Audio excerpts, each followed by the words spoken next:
বিখ্যাত doctor ML. Taylor তার বইয়ে কষ্টিকামে যে চরিত্রগত লক্ষণ বলতে গিয়ে যে উল্লেখযোগ্য কথাগুলো বলেছেন, চলুন সেগুলা বলি সংক্ষেপে। কষ্টিকাম রোগী বলে যে সে তার যে পুরাতন যে পুড়ে গেছিল তার ক্ষত পোড়ার পর থেকে আর ভালো হচ্ছে না। দ্বিতীয়ত, কষ্টিকামের সমস্ত যন্ত্রণা রাতে চলে যায়। তৃতীয়ত, কষ্টিকামের মাসিক শুধু দিনের বেলা হয়, শুয়ে পড়লে বন্ধ হয়ে যায়। কফি পান করলে মনে হয় সব লক্ষণই যেন বৃদ্ধি পায়। আর অক্ষরগুলো এবং শব্দাংশ এরা তালগোল পাকিয়ে দেয়।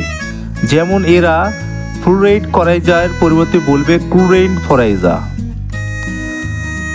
কষ্টিকামের পেশেন্টের যখন কোনো বক্তৃতা দিতে গিয়ে কণ্ঠস্বরের উপর চাপ দেয় তখন তার অর্শ যন্ত্রণা বেড়ে যায়।